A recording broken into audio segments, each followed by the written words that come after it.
Here we got a 1965 Mustang 289. 64 and a half was the first year, but basically 65 was the first year. You know, they had them at the World Trade Center. I remember I was there when I was a kid, the World Trade Center in New York, and they had a Mustang in it, and I sat in it, and I was like, whoa, this is such a cool car. But I've been under the hood of this thing a lot, because my friend had a 289 Mustang. He later put a 351 Mustang in, 351 engine in. It's barely fit. But you had to have coil overload shocks with the shock towers welded to the inner fenders, because they're such strong coilovers that the bolts would rip right out of the inner fenders. It was to support the weight of the 351 Windsor, which basically didn't really fit in there right, but it still fit in there.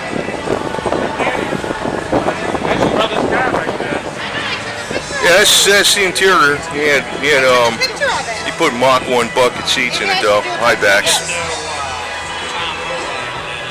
Grabber green, which was the Maverick grabber green, if you ever heard of Mavericks.